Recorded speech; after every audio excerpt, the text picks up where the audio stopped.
Tere, minu nimi on Indrek Blok. Ma alustan seda keeltega rääkimise, selle lälina ehk selle pudrukeele ümberlükkamise video teist osa. Ja ma tsiteerin paari olulist kirjakohta, mida ma soovitan teil ka endale korrutada pidevalt enne, kui te oma kogudustes lähete kaasa õpetustega, mis on vastuolus pühakirjaga. Lihtsalt tuletage see kirjakoht aeg-ajalt endale meelde. Pühakirjas Jahve ütleb, see on kirjas Hosea 4.6. Mu rahvas hukkub tarkuse puudusel. Et sa põlgad tarkust, siis põlgan mina sind. Sa ei või olla mu preester. Ja et sa oled unustanud oma Jahve Jumala seaduse, siis unustan minagi su lapsed. Ma tsiteerin paar lauset veel. 1. Moosese 3, kus madu pettis Eevat. Ja ma ei loe kõike seda ette, kuna pastorid ise tsiteerivad seda kirja kohta suht tihti ja see on kõigil pähe kulunud. Aga tundub, et kristlased, kaasa arvatud pastorid, on selle unustanud. Ja ma palun, et sa mõtleks selle kirjakoha üle. See puudutab kavalat pettust ehk eksitust. Madu eksitas Eevat.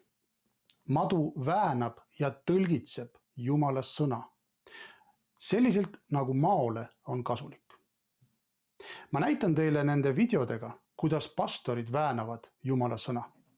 Aga madu oli kavalam kõigist loomadest väljal. 4. lõik ütleb, ja madu ütles naisele, te ei sure kindlasti mitte.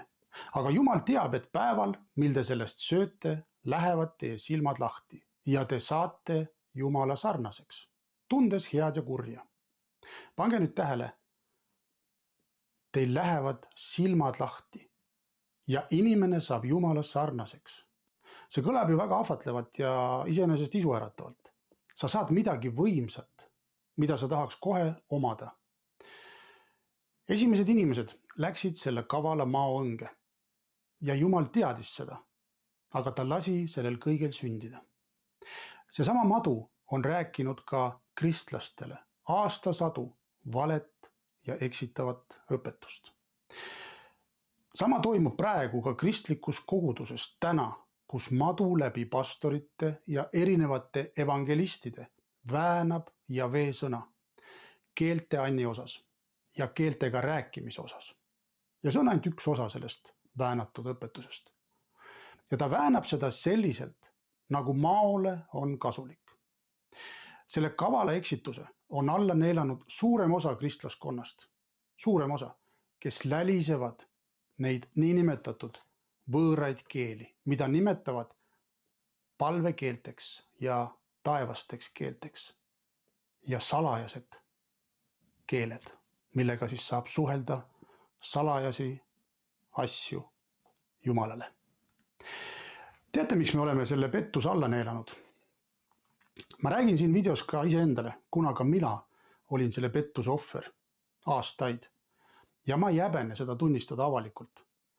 Põhjus, miks me selle oleme alla neelanud, on selles, et seda presenteeritakse kui eriline ja väeline palvekeel kristlase ja Jumala vahel.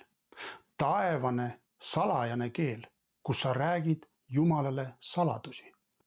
Ja me saame Jumalalt erilisi sõnumeid läbi keeltega palvetamise. Seda salajast keelt lälisedes ehk seda pudrukeelt rääkides ei saa teemonid aru, mida me palvetame.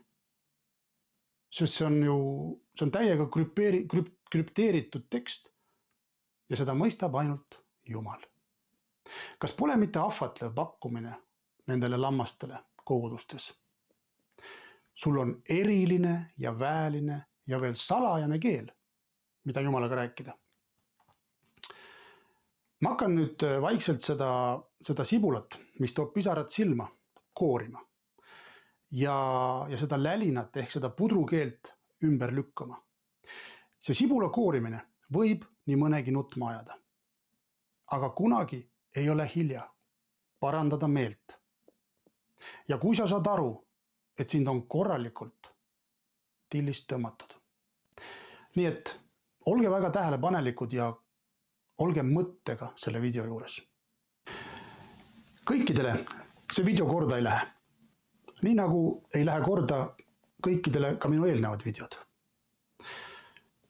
Ja ta ei peagi minema kõigile korda, aga läheb korda neile, kes on valitud. Neile, kes tahavad käia tões ja selles päris tões, mis on piibelik tõde. Mina ei ütle, et minul on täielik tõde käes. Aga piiblis on see tõde kirjas ja see on Jumala sõna. Keeltes rääkimine sai alguse apostlite teises peatükis, kus Jahve tõotus ehk siis see püha vaim valati välja kõigi liha peale ehk Jumala seadus kirjutati inimeste südamesse. Jeruusalemmas tõotust oodanud Jeshua jüngrid ehk siis see algkogudus, nad said püha vaimu ja nad said selle püha vaimu välja valamisel endale keeltes rääkimise anni. See on apostlite 2 ja 4. Ja nad kõik täideti püha vaimuga ning hakkasid rääkima teisi keeli, nõnda nagu vaim neile andis rääkida. Ka siin on korratud seda sõna, et vaim annab neile rääkida, nii nagu vaim tahab. Keeltes rääkimise and oli ja on täna Jumala vaimu and. Jüngrid hakkasid üleloomulikult rääkima teistes keeltes, ehk keeltes, mida nad polnud mitte kunagi õppinud. Ja see oli tunnistuseks uskmatutele. See on 1. Korintuse 14:22. Ja seal on kirjas, nii ei ole siis keeled tunnustäheks usklikele, vaid uskmatuile. See võõrastes keeltes rääkimise and ja tõlgitsemise and anti jüngritele ju selleks, et nad läheksid kõikjale maailma kuulutama rahvaile ja erinevaid keeli rääkivatele inimestele Jumala evangeeliumi ehk, pange nüüd tähele, Jumala saladusi. Väga paljud tolle aja inimesed tundsid toorat, aga nad ei teadnud, et toora kirjakohad on täide läinud Jeshua surma ja ülestõusmisega. See läkitus minna kuulutama seda rõõmusõnumit kõigile rahvastele oli Jeshua käsk. Ilma keelte annita ja tõlgitsusteta oleksid jüngrid olnud võõramaalastele seas kui kõlatud ja hingetud pillid, millel on küll hääl, aga meloodiast ei saa mitte keegi aru, mida mängitakse. Jumal andis neile vajaliku varustuse, võõrkeeled, ehk siis need võõrad keeled. Ja pange nüüd tähele uuesti, millegipärast pastorid, kui nad õpetavad või siis peavad jutlust keelte annist, nad jätavad välja just ühe olulise kirjakoha, mis on Pauluse kirjas, 1. Korintuse 14, 6-11. Kui pastorid seda loeks ette oma õpetuses, siis see kirjakoht paljastaks pastorite valed tõlgitsused keelte anni kohta. Need karismaniakid, ehk siis need karismaatilised kristlased, nad soovivad läliseda ja nad arvavad, et nad näitavad selle lälinaga üles oma vaimulikkust, teadmata ise seda, et nad teevad ennast narriks ja rumalaks nii Jumala kui ka kaaskristlaste silmis, kes on mõistnud, et see lälin ei ole piibelik. Et see on lihtsalt üks pudrukeel, mitte keegi ei saa sellest aru, mida nad räägivad. Seda videoseeriat tehes ma vaatasin ära 3 Eesti pastorite teenistust, kus räägiti keelte annist. Ja mitte üks pastor ei maininud kõlatuid ja hingetuid pille, ehk siis ei tsiteerinud seda 1. Korintuse 14, 6-11 kirja kohta.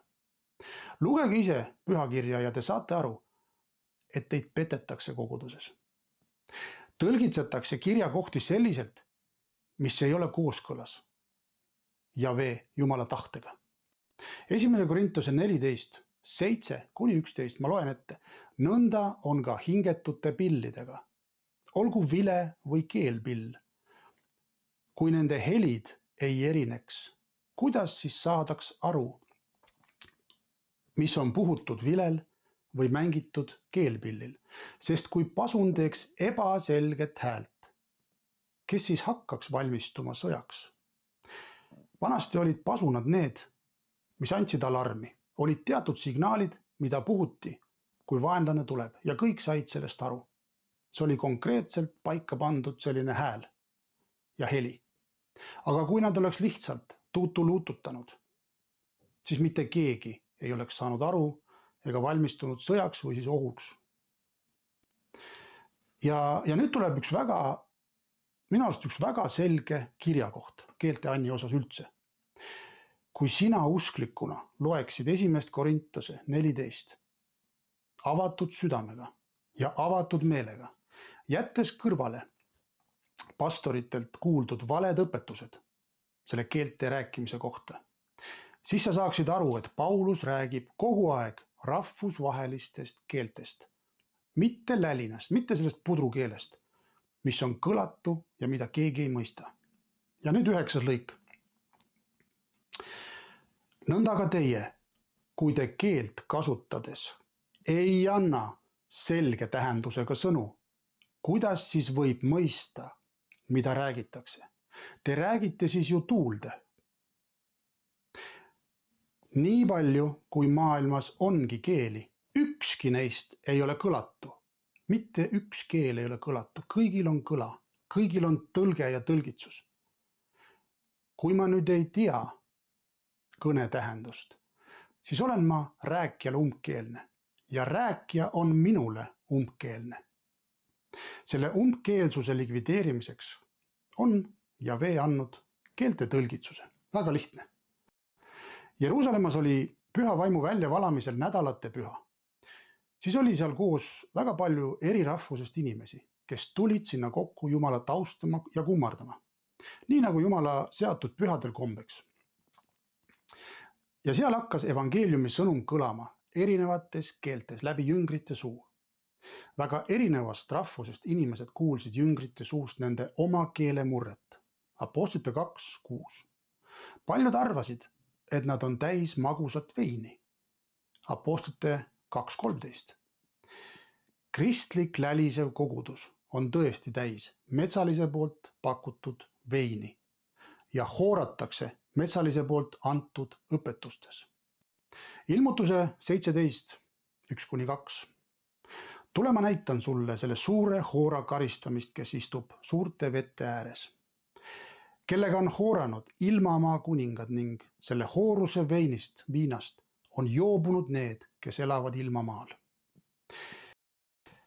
Selle kirjakoha alla liigitub ka kristlik ülemaailmne kogudus.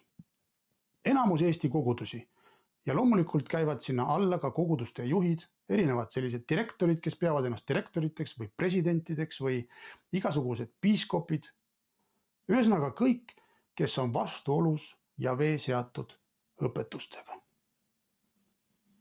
Tänu Jumalale on selle Apostlite 2 kirjakoha osas enamustel kristlastel siiski ikka üksmeel selle keelteanni osas, et jüngrid said erinevad rahvaste keeled evangeeliumi kuulutamiseks.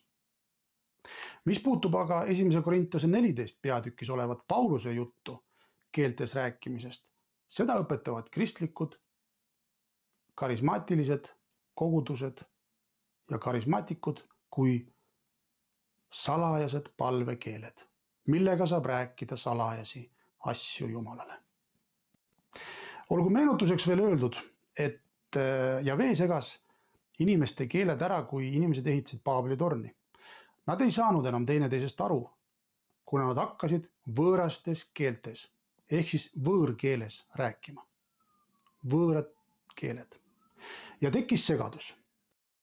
Ja me ei tea, kas see keelte segunemine toimus nipsust või oli see mingi aja jooksul. Igal juhul torni ehitus jäi inimestel pooleli. Paabeli torni ehitades toimus seal ilmselt samasugune arusaamatute sõnade lälin, nagu meil täna kristlikus kirikus toimub, kui kogudus ühiselt hakkab keeltes niinimetatud palvetama ja lälisema. Ja see on võrdpilt Paabelist, sest keegi ei saa kellestki mitte midagi aru. Paulusel on ka kirjakoht olemas selle kohta. Paulus oma kirja kirjutades ta ühes kohas oletab ja toob kirjas näite. See on 1. Korintlaste 14:23. Kui nüüd terve kogudus tuleks kokku ühte paika ja kõik räägiksid keeli ning kõrvalseisjad või uskmatud astuksid sisse, Kas nad ei ütleks, et te jampsite? Paulus oletab. Ma loen selle 23. lõigust välja seda, et kogudus, mis on Jeshua ihu, see koosneb erinevatest keeltest ehk keelegruppidest. See on tänapäeval ka niimoodi. Selles lauses on sõna ja lause, kui kogudus tuleks ühte paika. See on Pauluse kirjas oletav lause. Ja siis oleks kuulda erinevaid keeli. Ja siis inimesed ütleks, mis te jampsite. Keegi ei saaks mitte midagi aru, kui pole tõlgitsejat. Ja pane see nüüd kõik tänase päeva konteksti 22. aastasse, kus igast maast ja rahvusest tuleks kokku erinevad keeled, näiteks lauluväljakule, ja nad hakkaksid rääkima ilma tõlgitsuseta. Mitte keegi ei saa mitte midagi aru, kui ei ole tõlgitsejat. Nad räägiksid lihtsalt tuulde või siis Jumalale. Sellepärast, et kuna Jumal on loonud keeled, siis Jumal saab aru. Aga need, kes ei oska neid keelemurdeid, kes ei ole seda õppinud, kellel ei ole seda andi, siis nemad ei saa aru, mida inimesed räägivad. Korintos oli sadamalinn. Seal käis koos väga palju erinevat rahvast ja kõneldi ka väga erinevaid keeli. Ja kindlasti need erinevad keeled juhtusid kuulma seda evangeeliumi salajast sõnumit, kui keegi selle sõnumiga tõlgitses nende keelde. Kui siit üldse edasi minna, peaks üldse selgeks saama, kes on püha vaim, kes meie sees aitab palvetada ja rääkida ligimestele Jumala salajasi asju. Püha vaim on isik, ta on Jumala vaim, üks osa Jumalast. Ta on veel tõe vaim, ta on lohutaja. Püha vaim on mõistliku meele vaim. Aga kuidas sa saad pidada seda pudrukeelt, seda lälinat mõistlikuks, kui keegi sellest mitte midagi aru ei saa? Püha vaim toob meie sees esile patu. Ta viib sind tõe tunnetuse juurde. Püha vaim aitab meil Jumalat teenida ja ülistada. Püha vaim abistab meid palvetamise juures, aga ta ei too esile seda lälinat, seda pudrukeelt. Püha vaim annab võime vaimulikest asjadest mõjusalt ja väekalt ka kõnelda. Et saada püha vaimu, selleks tuleb seda lihtsalt paluda ja seejärel püha vaimu juhatust tähele panna ning sellele ka kuuletuda. Seda nimetatakse vaimus käimiseks. Püha vaim on kohal ka siis, kui meie asjad lähevad raskeks. Mattiuse evangeelium räägib sellest 10. peatükis 19-20. On kirjutatud, aga kui teid reedetakse, ärge muretsege, kuidas või mida peate rääkima, sest teile antakse tollel tunnil see, mida rääkida, sest teie pole rääkijad, vaid teie isa vaim kõneleb teie kaudu. Ehk siis teisisõnu, meie mõtted on sel hetkel viljatud, kuna me ei oska sel hetkel enda eest kosta või enda eest seista. Ja kindlasti meie isa vaim, seesama püha vaim, sel hetkel ei lälise, vaid ta räägib arusaadavas keelemurdes, vastavalt siis sellele maakonnale, kus kohas sa oled. Ja meenutage Pileami eeslit, kes avas oma suu ja Pileam sai aru ja ta sai oma selle sõnumi kätte, mida Jumal tahtis edastada. Nii et mõelge, kui eesel rääkis inimkeeli arusaadavalt, siis miks inimene ei räägi inimkeeli, vaid ta peab lälisema nagu eesel? Mitte keegi ei saa aru, mida ta räägib. Mitte keegi. Vaatame nüüd seda Korintose kogudusele kirjutatud kirja Pauluselt. Ja samuti ma näitan teile pastorite etteasteid, kui nad tsiteerivad ja õpetavad Korintose 14 peatükist. Korintos oli sadamalinn, kus käis palju rahvast koos ja palju erinevat rahvast. Ja sinna hiilis sisse ka erinevate selliste usundite õpetusi, mis takistasid ka evangeeliumi sõnumi levimist ja mõistmist. Pauluse jaoks oli Korintos suhteliselt raske selline missioon, kuna seal oli enamus paganaid, kes usule tulid. Aga vaimuannid töötasid Korintose koguduses väga hästi ja seal oli ka segadust nendega. Pange nüüd tähele seda kirja kohta, mida ma kohe lugema hakkan. See peaks püha vaimuga täis olevale usklikule tegema peast täieliku restardi. Ja hetkega peaks olema arusaadav, mis asi on Jumala saladus.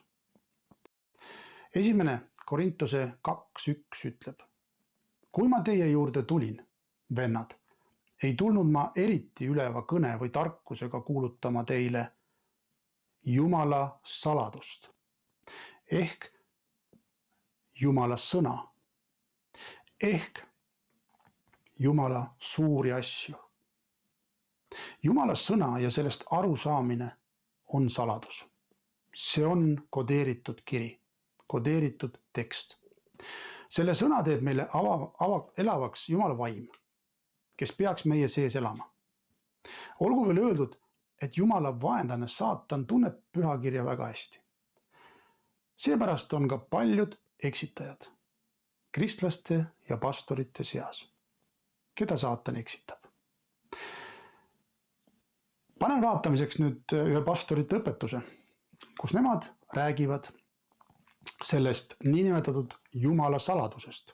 Nad räägivad seda selles kontekstis, et tuleb keeltes rääkida, keeltes palvetada, et saada räägitud Jumalale neid saladusi. Aga tegelikult te nägite ära, et Paulus lihtsalt rääkis Jumala sõna ja ta nimetas seda Jumala saladuseks. Kui te panete piibelnetti otsingusse, kas saladus või saladused, siis tuleb terve hunnik kirjakohti. Ja kui te lähete Uue Testamendi kirjade juurde sealt, siis võite te rahulikult lugeda. Ja te näete tegelikult ise ka, et Jumala saladused, need suured asjad on Jumala sõna. Mitte mingisugune lälinaga edastatud, kodeeritud, ma ei tea, mis asi, pudrukeel. Teistes keeltes rääkimine, seal on erinevad funktsioonid ja ülesanded. Seal on isiklik palvekeel, mida me võime kasutada selleks, et paluda enda vaimuliku ülesehitamise pärast, et paluda olukordade pärast, mille kohta me võib-olla ei oska paluda, et paluda Jumala tahet, mis on taevas, sündima maa peal. Me kõik ei tea, mis Jumal tahab teha. Seal on väga palju asju, mis Jumal on kirja pandud oma sõnasse. Ja sellepärast üks tõeline palvetaja tunneb Jumala sõna. Seal ei ole vägevamat relva, kui sa võtad palvesse Jumala sõna ja hakkad rääkima palves Jumala sõna. Ja siin ütleb niimoodi, et kui me palume teistes keeltes, siis me palume Jumalaga saladusi. Ja Jumal teab, mida me palume. Mis on palve vastuse tagatis? See on 1. Johannese 5.14 ütleb see, kui me palume Jumala tahte kohaselt, siis me teame, et ta kuuleb meid. Ja kui me teame, et ta kuuleb meid, siis me saame ka seda, mida me oleme palunud. Ja ta ütleb niimoodi, kui me palume teistes keeltes, me palume asju, mis on kooskõlas tema tahtega, sest see tuleb tema käest ja kui ta teeb neid asju, siis ja ta vastab nendele asjadele, mida me palume. Aga sa ütled niimoodi, aga ma ju ei tea, mida ma palun, kui ma palun teistes keeltes. Kui sa vaatad oma elu, kui sa oled keeltes paluja olnud ja sa vaatad oma elu selja taha, sa näed seda, kuidas Jumal on sind imeliselt juhtinud. 1. Korintlaste 14.2 ütleb niimoodi, sest kes keeltega räägib, ei kõnele inimestele, vaid Jumalale, sest keegi ei saa temast aru vaimust, ta ju räägib saladusi. Nüüd me näeme seda, et üks otstarve, milleks võõraid keeli kasutatakse, mida Piibel räägib, on see, et me räägime oma vaimust saladusi ja me räägime neid asju Jumalale. Ja inimesed ei saa sellest aru.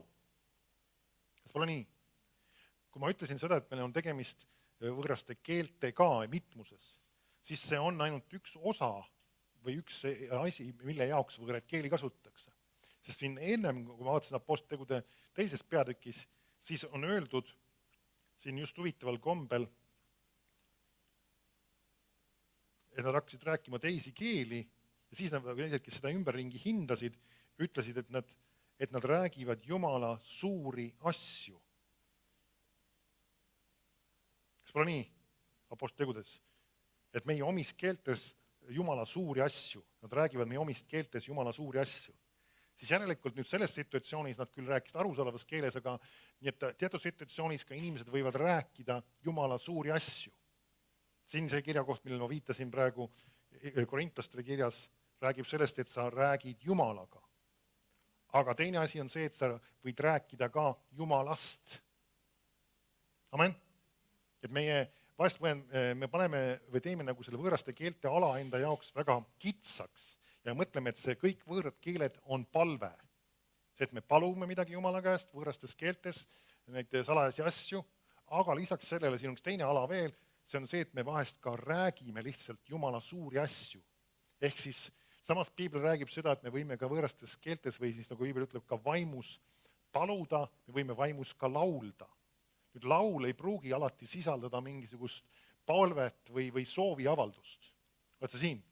Ja siis järelikult ka võõrastes keeltes laulmine ei ole otseselt palve. Nii et võõrad keeled võivad olla siis see, et räägid Jumala suuri asju, sa laulad Jumalale ja sa võid ka midagi paluda.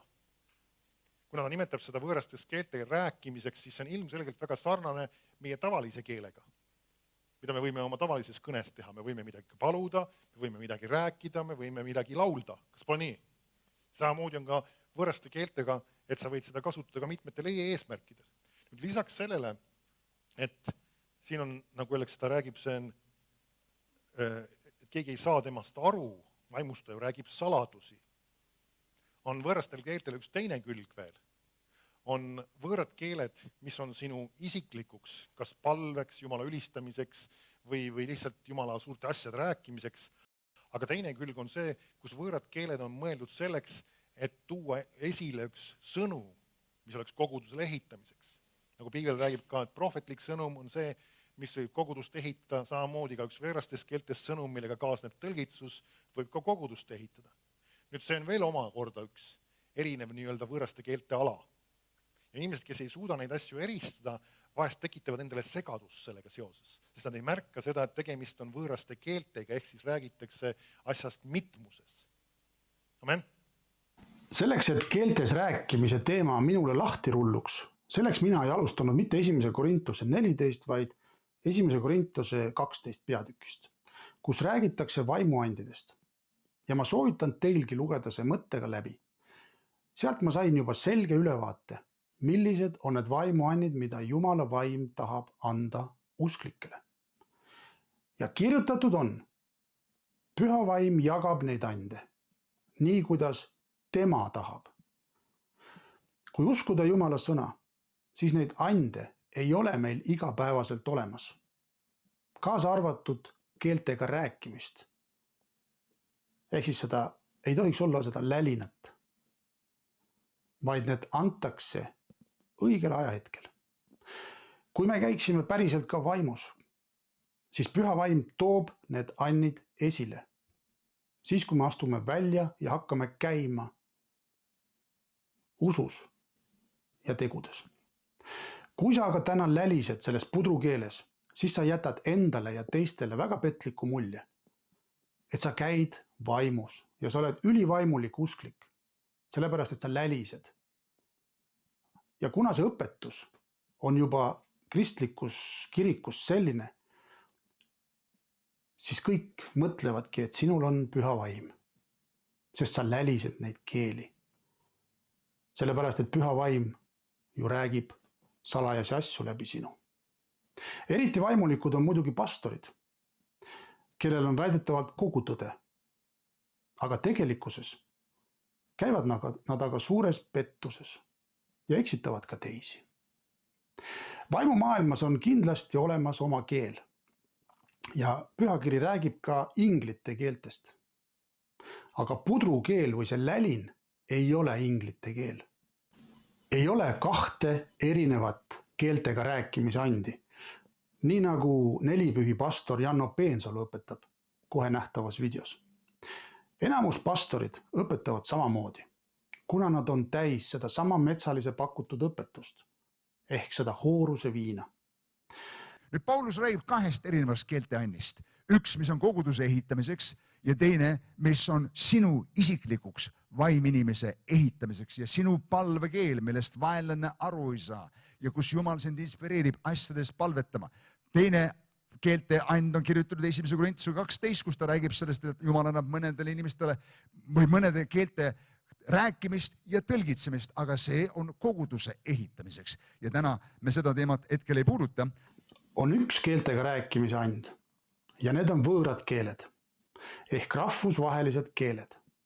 Te armsad õed ja vennad, jõuate ka ise selle tõeni, kui te teete korraks oma peast täieliku restardi ja ise võtaksite kätte pühakirja ning loeksite kõva häälega endale ette ja kirjutage välja need keeltega rääkimise kirjakohad. Apostlite 2, Apostlite 10, kus Kornelius tuli usule, kus tema sai võõrad keeled, 1. Korintuse 12, vaimuannid, 1. Korintuse 14, kus Paulus räägib keeltega rääkimisest ning te saate aru, et Paulus räägib ainult ühest keelteannist. Ja need on erinevad rahvusvahelised keeled koos tõlgitsusega. Ärge laske saatana mõtteid endale pähe, vaid puhastage oma mõtted Jeshua verega. Katsu ennast läbi, kas sinu usk on üldse kooskõlas Jumala sõnaga. Kui see ei ole kooskõlas Jumala sõnaga, siis sa oled hakanud usku kaotama. Usu kaotamine ei tähenda seda, et sa enam Jumalat või Jumala olemasolu ei usu või Jeshuat ei usu. Vaid usu kaotamine tähendab seda, et sa ei usu Jumala sõna, mis on seal kirjutatud, vaid sa usud inimest, kes moonutab Jumala sõna. Sa usud madu, kes läbi inimese räägib ja kes moonutab Jumala sõna. Sa ei käi enam Jumala õpetuses ehk Jumala sõnas, vaid sa käid inimese õpetuses ja inimese sõna on sinule seaduseks ja võib öelda ka autoriteediks. Jeshua on ka hoiatanud. Kui ma tulen, kas ma siis leian usku maa pealt? Jumala sõna on väänatud inimeste poolt ja moonutatud ja usk on ilma tegudeta surnud. Milliseid tegusid teed täna sina? Kas sa tegutsed Jumala sõna alusel või inimese sõna alusel? Ja see on täna sinu valik. Ja täna on võimalik veel meelt parandada ja teha täielik restart oma peas. Ma palun, et sa mõtleksid sellele iseseisvalt. Ma ei teinud ühtegi videot selliselt, et sa peaks uskuma seda, mida mina räägin, vaid minu soov on, et sa hakkaks iseseisvalt mõtlema ja analüüsima Jumala sõna, mida sa loed või mida sa kuskilt kõrvadega kuuled. Loe Jumala sõna ja siis võrdle, kas sinu kogudus käib selle Jumala sõna järgi või mitte. See võimalus on sinul täna täiesti veel olemas. Jumal ütleb oma sõnas, et kõikidel ei ole kõiki vaimuande. Niisamuti ei ole ka kõik apostlid, õpetajad, prohvetid ja nii edasi. See on 1. Korintuse 12, 29-31. Te olete kindlasti pannud oma kogudustest tähele ja mõistnud, et koguduse pastor, kes on kristliku niinimetatud firma juht või osaühingu juht, tahaks omada kõiki neid vaimuande ja teenimisande. Enamustes kogudustes või kirikutes puudub ka see 5-laadne teenistus, mille Jumal on sisse seadnud. See on Efeslaste 4:11. Aga miks ei ole seda 5-laadset teenistust? Aga sellepärast, et pastorid kardavad, et te puksite nad välja nii hea ja sellise turvalise koha pealt, nagu pastori amet. Et keegi on äkki targem pastorist ja te võtate selle koguduse üle. Seepärast ei olegi kogudustes ka seda viielaadset teenistust, vaid on juhatus. Nagu firmadel juhatus. Ja juhatus teeb otsuseid. Juhatus otsustab, mis on õige ja mis on vale. Pane nüüd tähele, et enamustel kogudustel on meeletus kogudustes seda tundmatut, tõlkimatut lälinat ehk seda pudrukeelt. Enamused kogudused on täis seda lälinat. See on just ainukene vaimuand väidetavalt kogudustes, mis on nii aktiivselt esindatud. Kas pole mitte veider? Ja selle lälinaga väidetavalt ehitatakse ennast üles. Kui sa oled aastakümneid lälisenud seda pudrukeelt ja rääkinud nendes taevalikes keeltes ja ennast üles ehitanud, väidetavalt, siis sa peaks olema juba tänasel päeval õpetaja, apostel, evangelist, prohvet oma koguduses. Mitte istuma kirikupingis vait nagu sukk, kes ei julge pastorite eksimusi koguduse ees avalikuks tuua ja panna pastorit meelt parandama. Kui sina tead tõde, aga sa kardad ja ei julge seda välja rääkida ega noomida oma koguduse pastorit, siis on sul vastutus ja vee ees tulevikus. Jumal, kes on sinule ilmutanud tõe, soovib ka, et sa selle tõe välja räägiks. Aga see niinimetatud tõde, mis Jumal on sinule ilmutanud, kui sa selle välja räägid, siis see tuleks ka läbi katsuda püha kirjaga ja seda teha koos pastoriga. Seepärast ka mina palun sind, et sa katsuksid läbi kõik, mida sa nendest videodest kuuled. Et sa käiksid läbi need kirjakohad ja mõtiskleksid nende üle iseseisvalt. Ja paludes pühal vaimul ennast juhtida. Sa ei pea mind uskuma. Sa võid edasi läliseda selles pudrukeeles ja sa võid õpetada edasi seda pudrukeelt. Aga pea meeles, et sa eksitad uusi kristlasi. Sa juhid nad valedesse. Ja selle eest pead sa aru andma Jumala ees. Ennem kui ma siit edasi lähen järgmisesse videosse, ma kutsungi pastorid ja kirikujuhte, kes selle videoseeria on saanud, meelt parandama. Täielikult meelt parandama. Kõigist ebapiibellikust, mida te oma kogudustes õpetate ja millega te mürgitate Jumala rahvast. Te mürgitate Jumala rahvast hooruse viinaga, mis tuleb metsaliselt. Nii et parandage meelt ja tehke oma teerada jälle sirgeks, mis oleks teile õnnistuseks ja eluks, mitte needuseks ja surmaks. See video läheb ligi 400 e-mailile. Kuid paljud millegipärast ei vaata seda videot. Osad on isegi minu e-maili ära blokeerinud. Aga see selleks. Kuna nad on teinud oma südame kõvaks ja nad ei arva, et neid oleks vaja korrigeerida. Ma räägin pastoritest siis ja töötegijatest kogudustes. Kui sina pastorina vaatad seda videot ja sa oled jõudnud siia sellesse punkti praegu, siis sinu kohustus on edastada see meeleparandussõnum oma liidu kogudustele. Kas mina käsin seda teha? Mina seda ei käsi, vaid ma ütlesin välja selle, mis minu seest esile tuli. Ma ei tee neid videosid hea meelega, aga ma tunnen, et ma pean neid tegema ja välja tooma need valed ja need eksitused kogudustes. See läheb mulle ka midagi maksma ja mitte rahaliselt, vaid väga paljud ei soovi enam minusuguse isikuga tegemist teha, sest ma astun neile niinimetatud konnasilmadele või kannale. Ja see võib olla valus mõnes mõttes. Aga ma olen sellegi poolest rõõmus, sest rõõm issandas on minu tugevus. Ja seda ütleb pühakiri ka ja ma tunnen seda. Pastorid teineteist ei korrigeeri, kuna keegi ei soovi omavahelist tüli ja sellist konflikti. Ja ollakse üksteisega sellised leplikud.